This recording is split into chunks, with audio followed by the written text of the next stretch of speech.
So we continue with the revisions on P192, and this is a paper which was just written recently.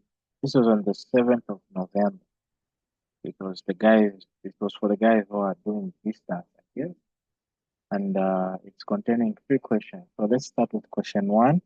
Question one is saying, it has three parts. It's saying, a copper bar has 80 centimeters long at 15 degrees Celsius. What is the increase in length when it is heated to 35 degrees Celsius? The volume of coefficient of expansion of copper is 5.1 times 10 to the power minus 5 per degree Celsius.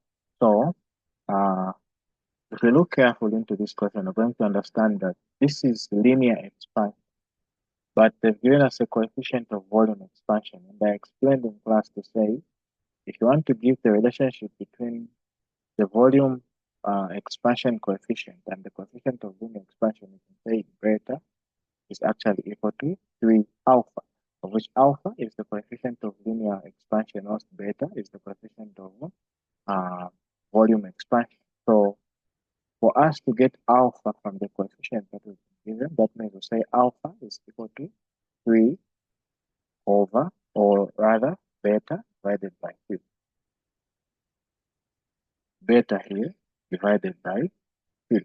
So this is the alpha that we're going to use. Now this is linear expansion. So I'll say one here. Question one, we're going to say the initial length L0 is 80 centimeters. The initial temperature is 15 degrees Celsius. The final temperature is 35 degrees Celsius. And we also have, what else? Okay, we've been given beta, which is 5.1 times 10 to the power negative 5 per degree Celsius. So let's bring down the formula for linear expansion. You know, to say linear expansion, L is equal to what? Is equal to L0, open bracket, 1 plus alpha, T2 minus T1, which is the change in temperature. T2 is the final temperature, T1 is the initial temperature. So I'm going to say L0, which is 80 centimeters. Yeah. 1 plus, what is the value of alpha? This is actually 5.1 times 10 to the power minus 5 divided by 3. This guy divided by 3. Then the difference between 35 and 15, that is 20 degrees Celsius. So I'll say 80, open, 1 plus, if I divide 3 into 5.1 times 10 to the power minus 5, I'll get 1.7 times 10 to the power minus 5. Then I'm still multiplying this by 20. This is 80 like this. Okay, and if I plug all those guys into this equation, I'll get my linear expansion is equal to 80.0272 centimeters. So if that is the linear expansion, you know, to say that is the final length of this wire, but they've asked us to find the change and not the final length. So what I'm supposed to do is change in L will be equal to the final length minus the initial length. And with that, we're going to get 80.0272 minus 80. All these are centimeters. And it is going to give us a change in L, which is equal to 0.020372 centimeters.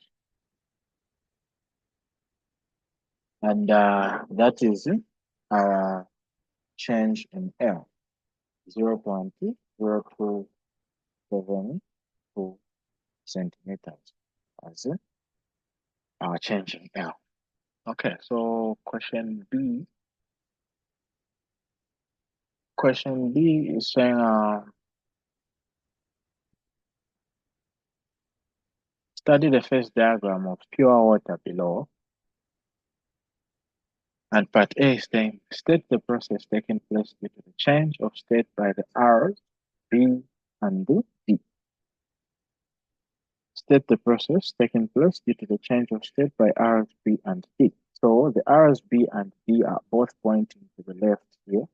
And then, yes, this phase diagram is supposed to continue like that. Okay. So these phase diagrams, you can see, so you have a gas, you have a liquid here, and then you have a solid there.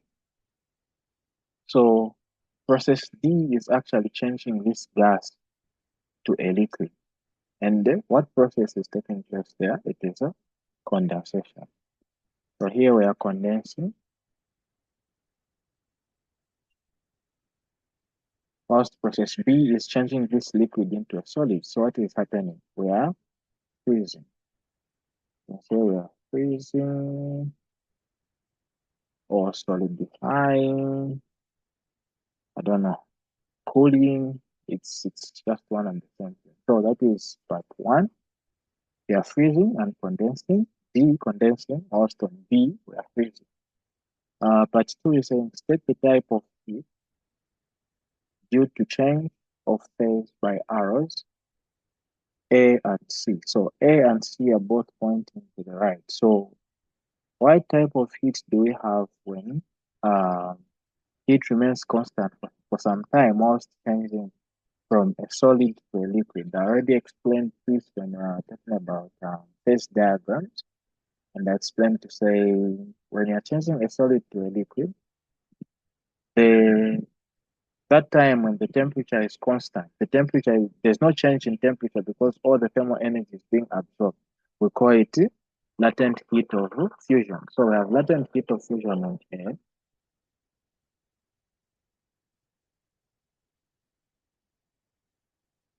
Of fusion on air here. Whilst on C, we are trying to change a liquid into a gas. And that period where you have no change in temperature because all the thermal energy is being absorbed, we call it the latent heat of vaporization. Latent heat of vaporization. Yeah. Okay, so latent heat of vaporization in C, still we have latent heat of fusion um, on A. So that is all on B, just rabbit.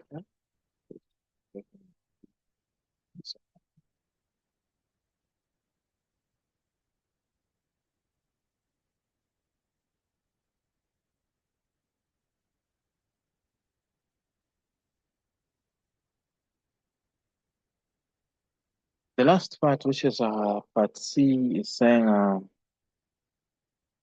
the heating coil requires 20 volts per 100 seconds to supply 4,000 joules of thermal energy.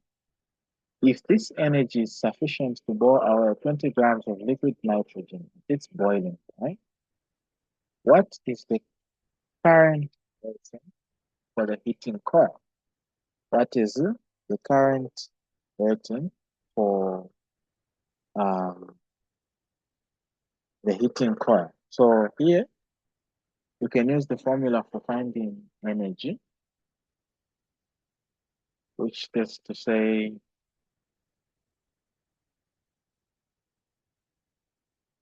energy is equal to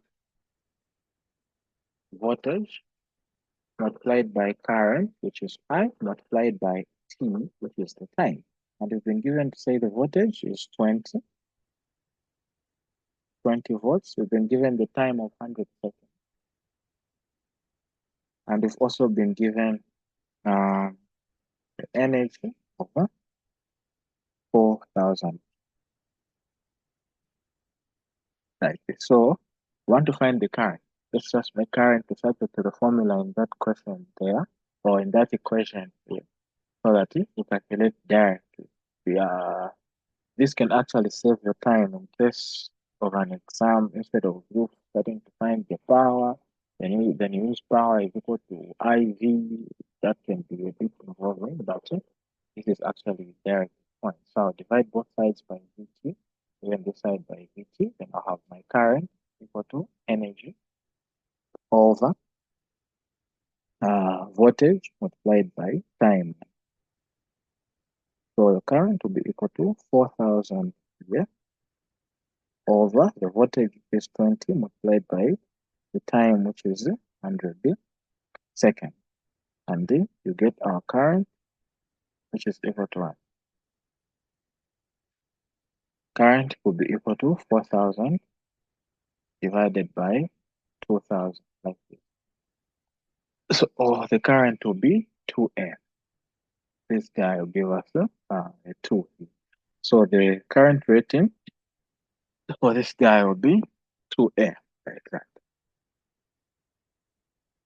But 2 is saying what is the latent heat of vaporization?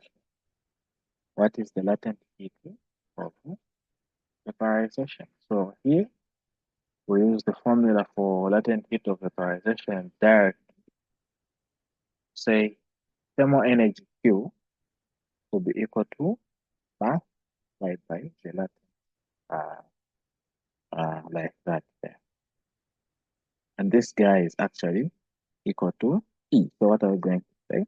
We're going to say L equal to E divided by M. And this will give us 4,000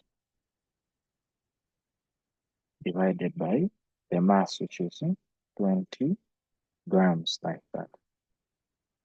So that means our L will be equal to 2 times 10 to the power 5 joules per kilogram.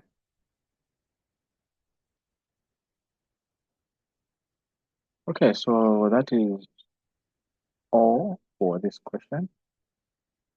And move on to question 2.